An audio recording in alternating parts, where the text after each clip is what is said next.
Why Andy Burnham cannot change the trajectory of the United Kingdom. I wanted to dedicate this video to the recent developments that we're seeing out of the United Kingdom and why the future does not look as bright as some sources make it to be. As a matter of fact, the United Kingdom has changed dramatically over the past 5 years. And under former Prime Minister Keir Starmer, some of these changes were accelerated. And of course, the general population of the United Kingdom was not too happy. A new prime minister gets into office, makes all these amazing promises that the general population wants to hear and of course also wants to see being implemented in the country. However, 6 months, a year later, nothing really changed. And sure, before the term is up, people realize that it's been the same thing all over again. This isn't just about Andy Burnham coming into office and making all these promises that may or may not be realized during his term.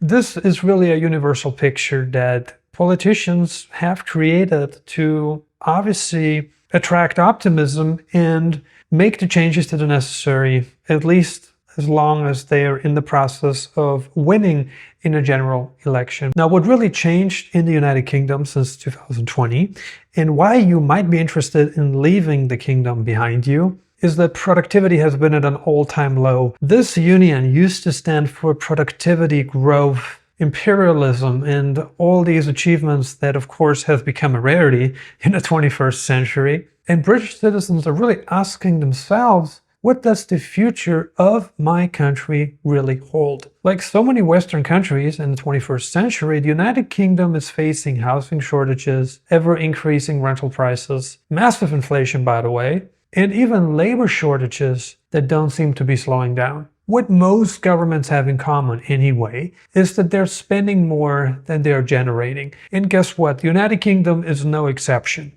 The United Kingdom is home to record government spending across multiple categories. And of course, British citizens, especially those that are about to reach retirement age, are exceptionally disappointed by how the government and country is being run. Because at the end of the day, it's always going to hurt hardworking middle-class citizens that put in all this work for decades with the expectation that they will be able to retire on time, not late, with more money than they're currently being promised. And then, of course, there are British entrepreneurs. So if you're an entrepreneur in Britain and you wonder what the hell is going on with our corporate tax rates, what's going on with the labor sector as a whole, you might actually be looking into more healthy alternatives. We're talking about countries where you can incorporate a business without going through all the unnecessary and expensive red tape that comes with starting a business in the United Kingdom. The UK has insane government debt, over 100% of GDP right now, which of course is totally unsustainable no matter how you look at this. Any country that has over 100% of GDP in debt is of course a country that's going to fail long term. There's no way around it. What are the natural resources that the government can utilize to control the debt they're spending? Of course, they're going to come after you. They're going to tax you more. They're going to increase your cost of living. And of course, they do this through inflation, right? They adjust the consumer price index. And all of a sudden, you are a lot poorer than you initially thought you were going to be. And you have less money in the bank. You have fewer housing options. And your dream of a prosperous retirement have been relinquished. And here you are protesting about the current state of your government. Here you are complaining online to other like-minded Brits who share the same vision, by the way. And that vision is a more prosperous United Kingdom with more job opportunities, a safe migration system, and a future that really anybody can believe in. Of course, all of this remains a distant dream in the 21st century, doesn't it? The key issue in the United Kingdom isn't just debt. It isn't just the debt-to-GDP ratio, even though that's a massive problem the UK has. The real issue in the United Kingdom is value creation. The more value a country creates, the more money a country will generate from different sources through its exports to different countries, right? If a country is aggressively creating products and services, which the country also exports, then the country is home to a safe and healthy GDP, which of course is no longer the case in the United Kingdom. With weakened productivity, high GDP to debt ratio, high unemployment in many cities, and a collapsing healthcare system, the United Kingdom doesn't have a lot of things to be proud of today. Manufacturing has really been destroyed in the United Kingdom already many decades ago, and industrial jobs were lost as a logical consequence of these sectors collapsing inside the United Kingdom. And you might be asking yourself, where did all of these jobs go? Well, they went to different countries with more productive economies, such as in the Far East, right? There's no question as to whether or not salaries have increased in the United Kingdom over the past 5 years, because salaries did increase, but did they really increase at an equal pace as inflation increased? And the answer to this question is an obvious no. Real estate prices are through the roof. Groceries are more expensive than ever, right? Insurance premiums have gone up. Gasoline is more expensive. Everything has become more expensive in the United Kingdom. And the British dream is no longer achievable, pretty much. The new Prime Minister may or may not change all of these problems the United Kingdom is currently dealing with. Whenever a new person steps into power, they oftentimes inherit the problems created by the previous administration or leadership, which is no different in the UK today. What really matters in the lives of British citizens is not the debt to GDP ratio. It isn't even inflation. It isn't even about who is in power. You know what really matters in the lives of British citizens? Purchasing power. That's what you care about. You care about your purchasing power. If you can retain a high level of purchasing power in the United Kingdom, you probably wouldn't be watching this video right now. You probably wouldn't be online complaining about all the different problems that the UK is currently dealing with. You probably wouldn't be disappointed that you cannot find a job, right? If those jobs weren't taken away from you. The fact that your purchasing power has been going down for many years is the real problem that you're dealing with. If you are a business owner in the United Kingdom, today you're dealing with more red tape than ever before, pretty much. You're dealing with new and higher dividend taxation rates than before. Capital gains tax have increased as well. The government's really trying to take wealth in every way, shape, and form that they can. And of course, they will take more from the people that can afford to lose the money, even if they worked harder than others, which of course means taking more money from entrepreneurs and investors that have spent their lives risking everything they could have risked through a business. They spent years, sometimes even decades, creating an empire, and now they're also witnessing how that empire is being taken away from them by the government. This is not a favorable situation to be in, no matter how you look at it. British entrepreneurs must be upset about the current laws that are being implemented, especially talking about taxation in the United Kingdom.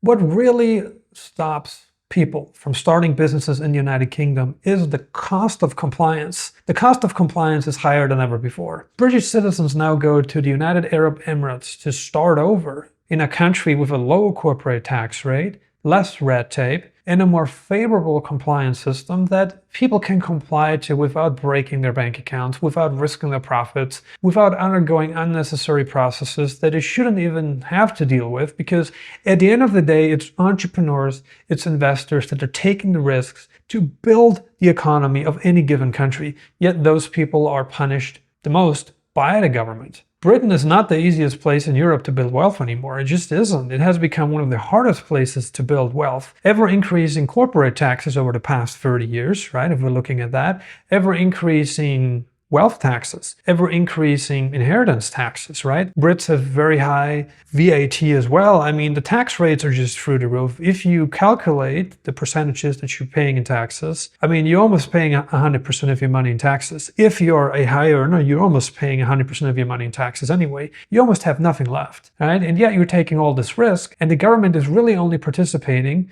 in your venture if and when you make a profit. The government does not participate in your losses. This is a very crucial concept to focus on because it is so disappointing, right? If you are a British entrepreneur and you're taking all this risk, you're starting a business, you're going through the bureaucratic process of setting up a company, you are hiring people, you're building a workforce, you're putting capital at risk, you are funding orders, you're doing all of this, and the government participates in your win. Let's say you had a £500,000 win last year. Well, the government probably took at least 50% of that money, right? But what happens if you end up having a £500 loss next year? Will the government participate in 50% of your losses? Of course they won't. They won't. They won't. No matter how you look at it, they won't. They participated in your win because there was something to take, but when you're not looking so good, they won't participate in that part where you actually need help. And that's how unfair systems are being run, not just inside the United Kingdom, but across the world. It's the cold, hard reality of being an entrepreneur in the United Kingdom. What solutions are on the table,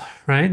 That's the question to be asking. If you're an entrepreneur and you want to retain wealth, you want to have a business that makes you money and where you can actually reinvest your profits or take care of yourself as well, as you should be allowed to do so because it is your sweat equity that you put in to create that business. Why wouldn't you be allowed to spend the money in the way that's important to you? That makes no sense, right? If that's important to you, my recommendation is to move to a country where you pay a low corporate tax rate, or ideally 0% in corporate taxes on foreign sourced income. You have several options for that. You may want to consider Paraguay, Panama, or even Singapore. In those countries, you may not need to pay any tax on foreign source income, which is ideal because at the end of the day, if the money is generated outside the territory of that country, why would that country be eligible to take that profit? That makes no sense anyway. So that's something important for you to focus on, right? If you're an entrepreneur, move to a jurisdiction with a favorable corporate tax rate, or even better,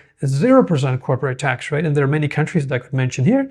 You could move to countries in the Caribbean where you can achieve that. You could move to countries in the Far East or the Middle East where you can achieve that, or even South America. Now that we talked about a solution for entrepreneurs and also investors, of course, what about retirees? What if you cannot afford to retire in the UK anymore? Well, let's say you have a pension that you can consume outside the United Kingdom, well, at least still, until they might step on the brakes with that as well, because we don't know what the future holds. Perhaps they might say at some point in the near future that you're not allowed to spend your pension outside your native country, including the United Kingdom. We don't know what crazy ideas the government will spit out next to take away more of your personal freedom. It's already gotten so crazy that nothing would ever surprise me at this point. But really think about this. If you want to retire and live your golden years, the best years of your life, where you can actually decide how you want to be living every single day, what you want to be doing, then perhaps the United Kingdom is not the right place for you. You can retire in a lot of places. You can retire in Morocco or Tunisia, which are great options, very close to home, warmer weather, friendly people, much lower cost of living, and most importantly, less red tape. Or you could also move to Southeast Asia, right? You can live your golden years in the Far East, enjoying tropical weather and low cost of living, friendly locals, and potentially also no tax on your foreign pension, which leads to an overall higher quality of life. Other countries include Paraguay, Panama, the Dominican Republic, or even Mexico, where you could also achieve a greater quality of life than you currently have in the UK. If you're interested in leaving the UK and don't want to worry about what your current Prime Minister does or does not do, please go to nomadelite.com and book a strategy call with me today. I will advise you on the best destination for your specific situation and show you the residency programs that make the most sense. Thank you so much for watching Nomad Elite today. I truly appreciate your attendance and I look forward to speaking with you